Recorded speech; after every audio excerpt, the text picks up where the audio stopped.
안녕하세요. 지난 9월쯤부터 결혼을 막 준비하기 시작했었던 올해로 34살 된 여자입니다. 지금 이렇게 제 사연을 보내고 있다는 건 결혼이 아니라 파혼을 했다는 소리겠지요. 저는 현재 제 명의로 된 아파트에 살고 있어요. 최고점을 찍었을 때가 9억이었고 현재는 6억에서 7억 사이 정도 하는 집입니다. 거품이 빠진 거고 집값이 다시 저만큼까지 오르지는 않을 거라고들 하더라고요. 처음에는 투자 목적으로 샀던 집이지만 이미 재미 볼 만큼 다 봤고 실거주를 하고 있으니 급할 것도 없어서 저는 크게 신경 안 씁니다. 집은 제가 23살 사회초년생이던 시절에 갖게 되었어요. 그때 당시만 해도 집이 그렇게 비싼 가격이 아니었거든요. 원래 저희 외삼촌이 신혼집으로 살던 집이었는데 외삼촌네가 그때쯤 이민을 가게 되면서 집을 내놓게 되었습니다.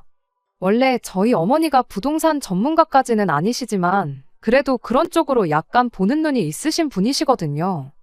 애초에 그 집도 외삼촌네 결혼했을 때 어머니께서 분명히 10년 내로 크게 돈이 들 집이라고 강력 추천을 해줘서 얻었던 거고요. 그런데 어머니가 그 집이 참 아깝다고 손에 쥐고만 있어도 언젠가 재개발이다 뭐다 해서 분명히 돈이 될 텐데 어떻게든 돈을 만들어서 그 집을 우리가 살까 말까 하시고 계시더라고요. 그걸 보고 어머니께 그 집 내가 사면 안 되냐고 물었어요. 가진 게 딸랑 100만 원뿐이었다 보니 부모님 도움을 당연히 받아야 했지요. 부모님이 저 대신 대출을 받아주셨고 그 돈을 제가 일해서 갚기로 했습니다. 돈 한 푼이 아쉬운 와중에 자취는 꿈도 꿀 수 없었죠. 안면몰수하고 부모님 집에 신세 지면서 정말 제 핸드폰 요금하고 회사 출퇴근할 때 들어가는 교통비 정도만 제외하면 한 2년 가까이를 땡전 한 푼 안 쓰고 살아왔습니다. 제가 고생했던 것처럼 이야기하지만 사실 저 한 푼이라도 더 아끼라고 도시락도 싸주시고 다 큰 딸 데리고 살면서 땡전 한 푼 안 받으신 어머니의 도움이 가장 컸습니다. 아무튼 그렇게 집을 산 지 3년이 지난 시점에 대출을 전부 갚아낼 수 있었어요. 처음 집을 살 때 전세를 끼고 샀다 보니 은행 대출 갚는 건 생각보다 빨랐습니다. 몇 년 더 지나서 세입자분이 나가게 되면서 대출을 조금이나마 다시 받아 전세금을 돌려드렸고 그때부터 아예 제가 실거주를 하기 시작했어요. 지금은 대출 하나도 없이 100% 내돈내산 내 집이 되었고요. 어머니 예상대로 집값은 제가 집을 처음 샀던 순간부터 꾸준하게 우상향해 왔습니다. 3억도 안 되게 매매한 아파트가 말씀드렸다시피 최고점을 찍었을 때 9억까지 올라갔어요. 부동산이 저렇게 든든하게 버텨주니까 다른 건 몰라도 마음은 든든하더라고요.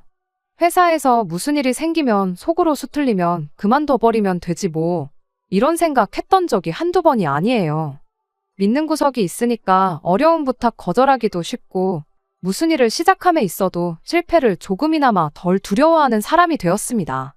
제 파혼한 이야기를 하려고 왔는데 너무 자서전 같은 이야기만 하는 것 같네요. 아무튼 결국엔 제 소유의 집 때문에 파혼을 했다 보니 이야기를 안 할 수가 없었습니다. 남자친구는 제 친한 친구의 소개로 처음 만났어요. 1년을 연애하고 결혼 이야기가 나왔고요. 연애 시작했을 때 제 나이가 33, 남자친구 나이가 36이었다 보니 당연히 결혼 생각을 하지 않을 수 없었습니다.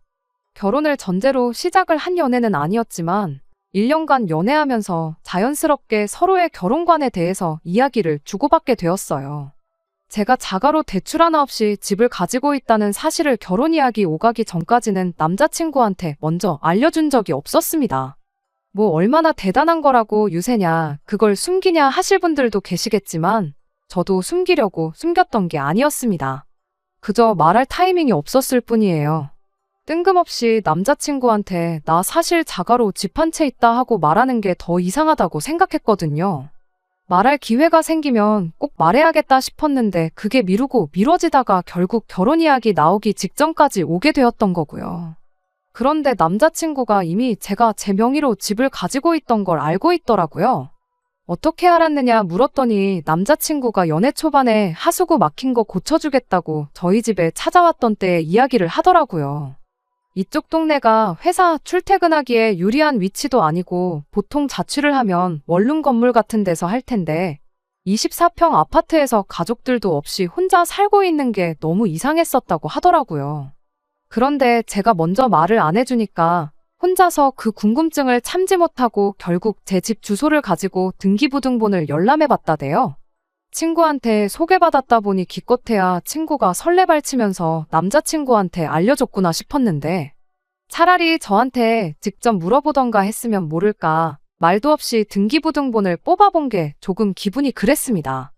남자친구는 미안하다고 사과하면서 자기가 원래도 부탁하는 말을 잘 못하는 성격인 거 알지 않느냐고, 특히나 먼저 말을 안 해주는데 거기다 대고 말하기가 좀 그랬다고, 그래서 혼자 어떻게 알아내볼까 하다가 그 방법을 쓴 거니 이해 좀 해달라 하더라고요. 미리 말해주는 거랑 이미 알고 있는 게 사실은 엄청난 차이가 있었던 건데 그때 저는 그냥 남자친구 말대로 어차피 알려줬을 거였는데 무슨 상관이냐고 하고 넘어갔던 게 저희 실수라면 실수였어요. 그때 파혼했다면 2달이라도 더 시간을 벌 수 있고 더러운 꼴도 안 봐도 되었을 텐데 그거 생각하면 아직도 왜 그때 빨리 결정을 못했나 아쉬울 따름입니다. 아무튼 남자친구도 또래치고 돈을 적게 모아놓은 편은 아니었어요. 결혼할 때 뭐 남자가 2억 3억씩은 모았어야 한다 이런 이야기들을 자주 보곤 했는데 솔직히 36 나이에 1억 5천을 모은다는 게 절대 쉬운 일이 아니거든요. 그런데 돈을 그만큼 잘 모아놓고도 남자친구는 매사에 늘 자신감이 없는 모습을 보여줬습니다. 너는 7억짜리 집을 해오는데 그거에 비하면 내가 너무 보잘것없이 해가는 것 같다 이런 식으로 말이죠.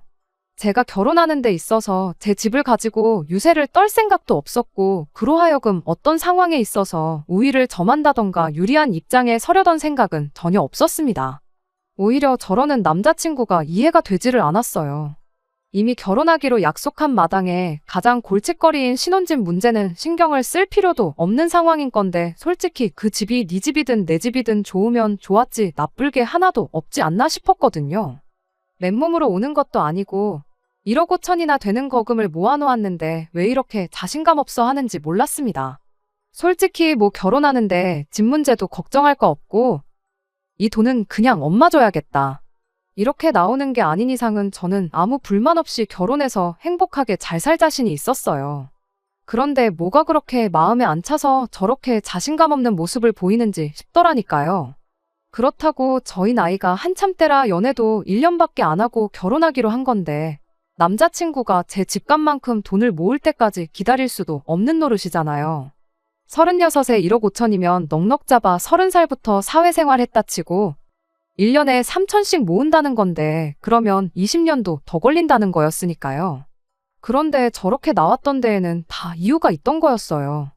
애초에 저희 집 등기부등본 뽑아봤을 때부터 지 엄마랑 짜고 입을 맞추고 있던 게 아닐까 싶기도 합니다.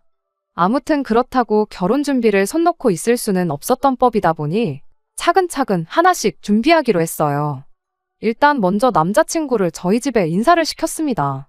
제 앞에서는 집 때문에 그렇게 풀죽어하고 똥 씹은 표정만 짓고 있더니 막상 저희 부모님 앞에서는 넉살 좋게 잘하더라고요. 부모님은 남자친구가 성격도 밝고 직장도 좋고 뭐 하나 마음에 들지 않는 점이 없다고 하셨어요. 이야기 들어보니까 결혼 생각은 30살 되자마자부터 있던 것 같은데 왜 저 나이 먹도록 결혼을 안 했는지 모르겠다고 할 정도로 남자친구를 괜찮게 보셨습니다. 그런데 다 결혼 못한 데에는 이유가 있던 거였어요. 하마터면 제가 청춘 바쳐 장만한 내 7억 집까지 내주고 독박을 쓸 뻔했네요. 아무튼 당시 저희 집에서는 이미 오래전부터 제 결혼을 기다려왔던 시기이기도 했다 보니 하루라도 빨리 상견례 날짜를 잡으라고 하셨죠. 상견례 하기 전에 앞서 일단 제가 먼저 남자친구 집에 인사를 드리는 게 순서였으니 일단은 인사를 먼저 드리고 오고 그 후에 날짜를 잡기로 했습니다. 남자친구의 본가는 마을 단위로 아주 작은 시골 동네였습니다. 명절 때 오며 가며 할 때는 조금 힘들겠다 싶었지만 가는 길 내내 풍경도 예쁘고 공기도 좋고 좋은 쪽으로만 생각하려고 하고 있었죠. 예비 시어머니는 좋은 사람처럼 보였어요. 다른 것보다 아들을 엄청 자랑스러워하고 이뻐하는 게 느껴졌습니다. 이야기하는 내내 무슨 말만 나오면 아들 자랑하는데 여념이 없었거든요. 어렸을 때부터 수제 소리를 듣고 자랐다니 어쩌니 하면서 어릴 때 뭐 수학경시 대회 같은 거 나가서 입상을 해온 것부터 시작해서 인서울 상위권 대학 들어간 것까지 아주 동네에서 남자친구를 두고 개천에서 용났다는 식으로 말을 했다고 하더라고요. 솔직히 개천에서 용났다 하면 대학 나오고 회사 들어가는 게 아니고 의사 판검사 정도는 되거나 고시 정도는 패스해야 하는 말 아닌가 싶긴 했지만 자식이 얼마나 자랑스러우면 좋으실까 싶어서 맞장구나 쳐주고 있었습니다.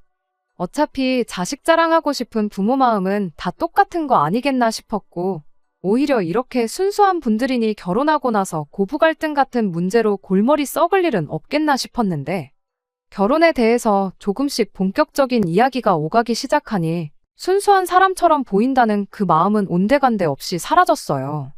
예비 시어머니 또한 제가 집을 가지고 있다는 사실을 알고 있었나 봐요. 다른 사람도 아니고 남자친구 어머니인데 당연히 말했겠거니 싶었고 그걸 미리 언급했다고 해서 기분 나쁜 것도 없었습니다. 그런데 대뜸 어머님의 제게 한마디 꺼내왔어요. 제 집 때문에 우리 아들이 너무 주눅 들어있는 것 같아 보인다고요. 말을 하는 사람이 달랐을 뿐 여태껏 남자친구가 너가 집 해오는 거에 비해서 나는 아무것도 안 해오는 거나 마찬가지라고 자신감 없어 하던 거랑 다를 게 없는 말이었어요. 하도 들어서 노이로제가 걸릴 지경이었는데 남자친구 어머니까지 저러고 나오니까 아주 넌떨머리가 나더라고요. 사실 답도 없는 거잖아요. 말했던 것처럼 남자친구가 제 집값만큼 돈을 모을 때까지 20년 동안 결혼도 안 하고 기다릴 수도 없는 노릇이지 않나요? 20년은 조금 비약이 심하고 연봉 오르는 것까지 감안해준다고 해도 연봉이 1년에 1억씩 오르는 것도 아닌데 20년 걸릴 게 15년 걸린다고 해서 해결되는 것도 아니잖아요. 그리고 제 집값은 20년 동안 동결하고 가만히 있나요? 그때 가봐야 아는 일이긴 하지만 예전 같은 폭발적인 상승은 없을지언정 여지껏 매 조금씩이나마 올랐으니 20년 뒤에는 또 7억 하는 집이 얼마나 돼 있을지 아무도 모르는 일도 아니었죠.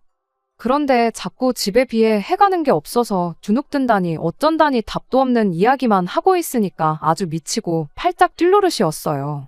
그래도 이참에 어머님도 계신 자리에서 이야기 나왔으니 대체 어떻게 하면 좋은지 차라리 이번 기회에 허심탄회하게 한번 이야기하는 것도 방법이겠구나 싶었습니다. 그런데 남자친구 어머니가 말도 안 되는 소리를 하기 시작했어요. 신혼집은 남자친구가 모은 돈이랑 당신이 지금 살고 있는 집을 팔아서라도 어떻게든 돈을 구해 마련해 줄 터이니 신혼살림은 그 집에다 차리도록 하라고 하더라고요. 남자 쪽에서 집을 해오고 그 집에 살림을 차리면 적어도 아들이 처가에 주눅들 일이 없지 않겠냐는 거예요. 어떻게 그럴싸한 말이라도 했으면 납득이라도 했을 텐데 이건 뭐 조삼모사 하자는 것도 아니고 솔직히 뭐 하자는 건가 싶대요. 남자친구랑 남자친구 집에서 돈을 모아 신혼집을 해준다고 한들 제 집이 어디 가는 게 아니잖아요. 그 집에 세입자를 구한다면 받게 될 전세금 또한 제 돈이나 마찬가지고요. 빈집으로 둔다고 해도 말 그대로 집이 부동산인데 무슨 차이가 있길래 그러자는 거냐 했습니다. 거기에 집을 팔아서라도 해준다고 하셨는데 솔직히 이런 시골 동네의 고급 주택도 아니고 서울하고 접근성도 거의 없다시피 한 지역에 있는 그냥 평범한 시골집을 시골 체험하고 싶은 사람들한테 세를 준다면 모를까 세상 어느 누가 투자 목적이든 거주 목적이든 사려고 들겠나요. 정말 아주 말도 안 되는 확률로 집이 팔린다고 해도 이 집이 땅까지 다 포함해서 2억 정도 한다고 하는데 남자친구 모아놓은 돈이 1억 5천이고 그렇게 전부 합쳐봐야 제 집값의 절반도 안 되는 돈인데 굳이 멀쩡한 24평 아파트를 두고 3억 5천 주고 서울 어디에 집을 구해서 신혼살림을 차리라는 건지 싶었네요.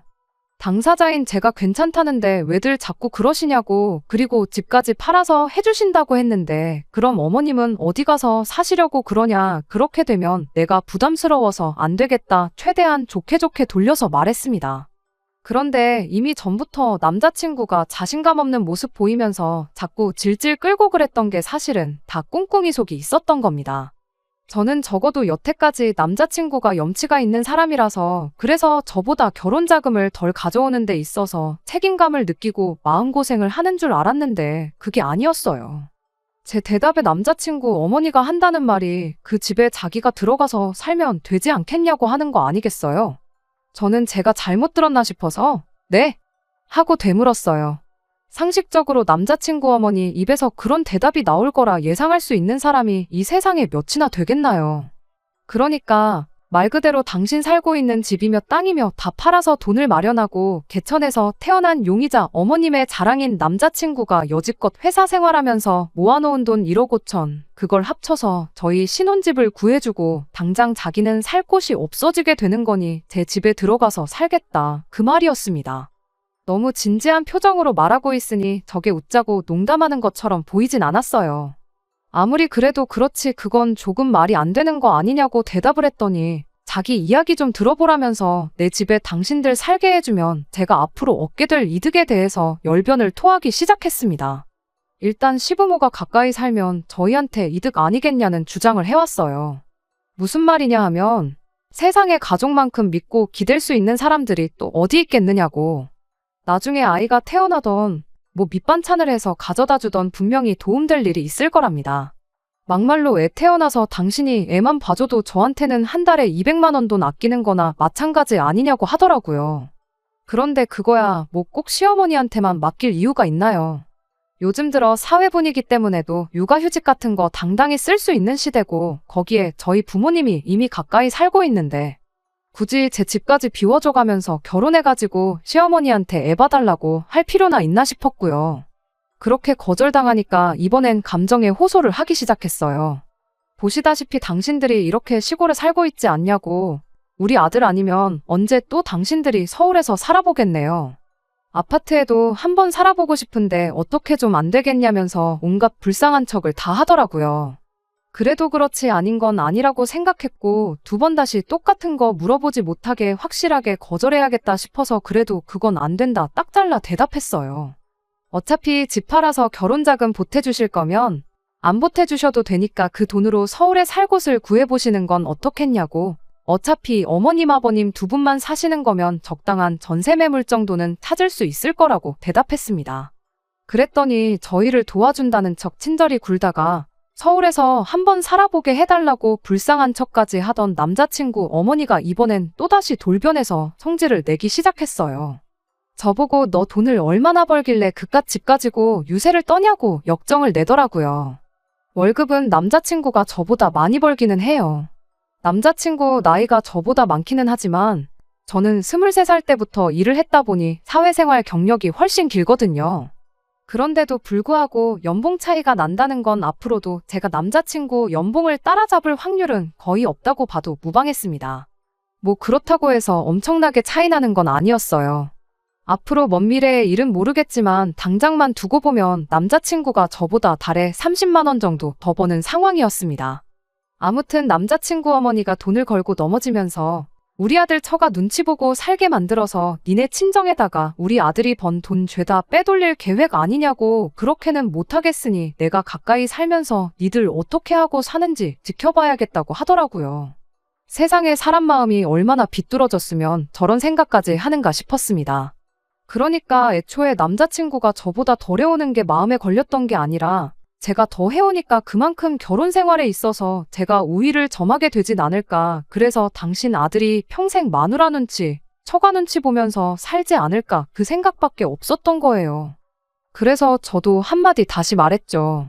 아니 누가 가까이 못 살게 했느냐고. 집 해오는 거 가지고 어머님 아들 처가살이 시킬 생각 없고 돈도 빼돌릴 생각 없으니 집 팔고 이사 오셔가지고 가까이 살면서 한번 지켜보시라 했어요.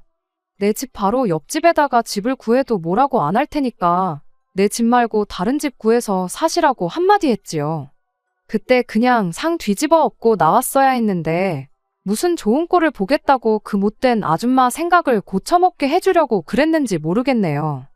며느리가 벌써부터 시어머니한테 말대꾸하는 것 좀 보라면서 저한테 삿대질까지 해가면서 저희 부모님의 가정교육까지 운운해가며 뭐라 하는데 개천에서 나온 용이라고 우리 아들 데려가려면 응당 그 값을 치러야 하는 거 모르냐면서 소리를 고래고래 지를 때 저 사람이 뭘 믿고 저렇게 뻔뻔하게 나오나 싶었는데 믿는 구석이라고 자기 아들 하나밖에 없었구나 싶었어요. 제가 집까지 들고 시집 온다고 하니까 당신 아들이 얼마나 대단한 사람이라고 단단히 착각을 하는 건지 제가 무슨 결혼하고 싶어서 환장한 줄 알았나 봅니다. 분위기가 험악해지는 가운데 남자친구가 언제 제 편에 서서 말 한마디 해주려나 싶어서 기다리고 있었는데 꿀먹은 뭐마냥 입국 닫고 아무 말도 안 하고 있더라고요. 그래도 나랑 결혼할 사람이라고 엄마가 저 모양 저 꼴로 어깃장 부리면서 말도 안 되는 소리를 늘어놓는데 저를 대신해서 어머니한테 말 한마디 해줄까 기대했던 제가 바보였지요. 아무 말도 안 하고 상황만 지켜보는 남자친구를 보니 더는 이야기 나눌 것도 없겠다 싶어서 자리에서 일어났습니다. 그런데 이번엔 꿀먹은 뭐마냥 아무 말도 없던 남자친구가 이젠 망부석이라도 된 건지 저를 따라서 같이 일어날 생각은 안 하고 저를 빤히 쳐다만 보고 있더군요. 표정이 마치 네가 처음 와보는 시골 동네에서 나 없이 어떻게 집에 갈 건데 하는 표정이었어요. 팔은 안으로 굽는다고 이 자식도 그냥 한통속이었구나 싶어서 열받아서 한마디 외쳐주고 그냥 밖으로 나와버렸습니다. 좋은 대학 나오고 좋은 회사 다니는 게 무슨 개천에서 용난 거냐고. 아줌마 아들 그렇게 대단하고 잘난 사람 아니니까 주제 파악 좀 하라고 한마디 해주고 나오니 그래도 속은 좀 후련하더라고요. 끝까지 남자친구는 집안에서 나올 생각이 없어 보였고 솔직히 처음 와보는 데다가 외진 시골 동네다 보니 어떻게 집에 가야 하나 막막했어요. 그나마 오는 길에 버스 정류장을 본 것 같아서 무작정 그쪽으로 걸었습니다. 걱정도 되고 무섭기도 했지만 핸드폰도 있는데 뭐 문제 될까 싶었고 길 따라서 걷다 보면 어떻게든 되겠지 싶은 심정이었습니다. 다행히도 한 15분 정도 걸으니까 들어올 때 봤던 정류장이 보이고 그때는 많이 안심이 되었어요. 문제는 버스가 반나절에 한 대 정도씩 없었다는 겁니다. 그래도 뭐 기다려야지 어쩌겠나 싶어서 정류장에 앉아서 핸드폰 보면서 시간을 보내고 있었어요. 한 10분인가 있었을까? 저 멀리서 차가 한 대 오더라고요. 버스였으면 참 좋았을 텐데 남자친구가 그제서야 차를 이끌고 저를 찾으러 나왔나 봅니다. 정류장 앞에 차 세워두고 저한테 빨리 타라고 하는데 집으로 갈지 저를 또 엄마 집으로 끌고 가서 내 집을 내놓으라고 할지 누가 아나요. 싫다고 거절하고 그 자리에 가만히 있었습니다. 그랬더니 남자친구가 왜 그렇게 고집을 부리냐고 하더라고요. 어차피 결혼하면 한 가족인데 그깟 돈이 뭐가 중요하냐면서 엄마가 가까이 살면서 우리 도와주실 걸 생각하면 오히려 우리가 경제적으로 이득인 거 모르냐면서 설득을 하는데 반대 입장이었다면 똑같이 말할 수 있을지 물어보고 싶었습니다. 아예 개무시를 하면서 상대를 안 해줬더니 답답해졌는지 차에서 나와가지고 제 옆에 앉아서 본격적으로 저를 설득하려고 하더라고요. 그러더니 제안이랍시고 말도 안 되는 소리를 하는 겁니다.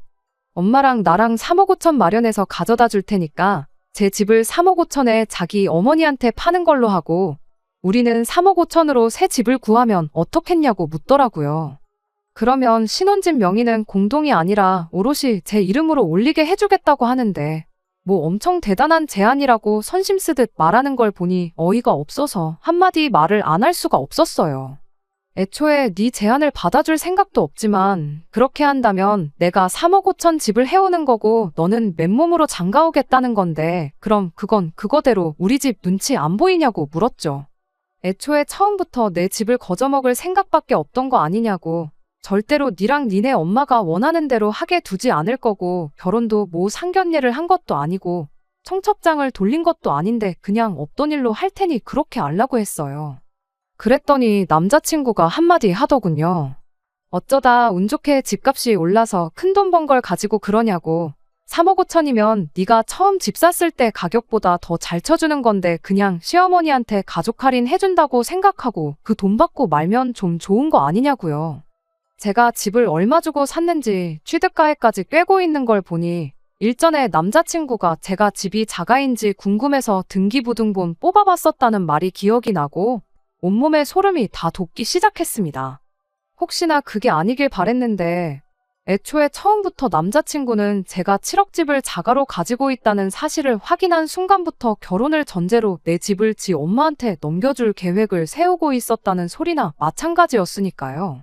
저는 그것도 모르고 1억 5천 모아놓은 게 어디냐고 오히려 내가 집이 있으니 더 좋은 거 아니겠냐고 그런 속도 없는 소리를 하고 있었으니 남자친구나 남자친구 엄마한테는 그게 얼마나 기회처럼 들렸겠나 싶었습니다. 다행스럽게도 그로부터 몇 분 지나지 않아서 차가 한 대 더 도착했어요. 멀리서 남자친구 차가 오는 걸 보고 혹시나 해코지 당하지 않을까 싶어서 경찰에 미리 신고를 했었거든요. 경찰분들이 오시니 남자친구도 저를 다시 자기 어머니 집으로 데려가지 못했고 결국 그렇게 저는 경찰분들 도움을 받아서 가까운 기차역까지 이동할 수 있었습니다. 그렇게 혼자서 집에 무사히 돌아올 수 있었습니다. 그 길로 바로 친구한테 전화해서 뭐 그런 사람을 소개시켜줬냐고 한마디 했습니다. 하마터면 내 인생 조질 뻔했다고 뭐라 하니 친구가 자기도 그런 사람인 줄 몰랐다고 미안하다고 사과를 하더라고요. 회사에서 평판도 좋고 그래서 당연히 좋은 사람인 줄 알았다고 사과해오는데 친구가 뭐가 잘못인가 싶었어요. 가면을 쓰고 본 모습을 숨긴 채 살아가는 두 얼굴의 사이코였는데 1년이나 연애했던 저도 몰랐던 걸 한낱 회사에서 몇 번 말 몇 마디 주고받은 게 다였던 친구가 그 사실을 알 리가 만무했죠. 이후로 혹시나 남자친구가 집으로 찾아오진 않을까 싶어서 걱정이었는데 다행히 따로 찾아오는 일은 없었어요. 연락도 따로 없고 찾아오지도 않는 걸로 봐선 남자친구도 완전히 쫑났구나 싶어서 포기했구나 싶었어요. 그래도 안심이 되지가 않아서 며칠 정도 부모님 집에서 신세를 졌습니다. 부모님도 뭐 그런 자식이 다 있냐면서 일단 경찰에 연락을 해놓으라고 조언을 해주셨어요. 요즘 세상이 워낙에 뒤숭숭하다 보니 미리미리 대비해서 나쁠 거 없다시면서요. 진짜 큰일 날 뻔했어요. 본 모습을 모르고 지냈던 걸 떠나서 남자친구 어머니가 제 집을 어떻게든 거저먹어 보겠다고 안 했다면 진짜 결혼까지 할 뻔했으니까요. 다른 건 몰라도 정말 작정하고 사람 속이는 인간만큼 무서운 게 또 없다는 교훈을 얻었네요. 집은 어떻게 해야 하나 고민 중이에요. 여지껏 연락도 없고 나타난 적 없으니 괜찮은 거 아닌가 싶으면서도 언제 또 제 앞에 나타나진 않을까 걱정이 돼서 말입니다. 일단 제 이후의 거취는 저희 부모님 집에서 신세 좀 지면서 천천히 생각해 볼까 해요. 안녕하세요. 몇 달 전에 내 집을 지 엄마한테 거저먹게 해주려고 했던 남자친구와 결혼 약속까지 했다가 파혼한 사연을 보냈던 쓰니입니다. 그냥 제 근황 궁금해하시는 분들도 계신 것 같아서 이렇게 다시 사연을 보내게 되었네요. 결론부터 말씀드리자면 집은 전세를 주기로 했어요. 언제 갑자기 제 앞에 나타날 수도 있다는 생각을 하니 아무리 세상 가장 편한 내 집이라고 해도 편하지가 않아서 지낼 수가 없더라고요. 그리고 제 돈하고 저희 어머니 돈 합쳐서 새로 투자할 만한 부동산을 하나 알아보고 있는 중입니다. 남자친구가 제 앞에 다시 나타나진 않을까 걱정을 했던 데에는 이유가 있어요. 친구가 저 대신 남자친구한테 제대로 복수를 해줬거든요. 인터넷은 물론이고 회사 사람들한테도 남자친구랑 저 사이에 있던 일을 낱낱이 까발려줬나 보더라고요. 그것 때문에 회사에서 그나마 친하게 지내던 사람들한테도 손절당하고 회사 내에서 입지도 안 좋아져서 이직을 생각하고 있는 것처럼 보인다는 이야기를 해주더라고요. 저러다 회사에서 잘리기라도 한다면 혹시나 그걸 가지고 저한테 앙심을 품고 제 앞에 다시 나타나진 않을까 싶어서 결국엔 집을 내놓기로 결정을 했던 겁니다. 저희 집에 인사시킬 때 집이 아니라 밖에서 만난 게 어떻게 보면 신의 한 수였네요. 적어도 남자친구가 제 앞에 다시 나타날 일은 없을 테니까 말입니다. 끝까지 들어주셔서 감사합니다. 오늘의 사연은 여기까지입니다. 구독과 좋아요, 알람 설정 부탁드리고 더 좋은 사연으로 다시 찾아뵙겠습니다. 감사합니다.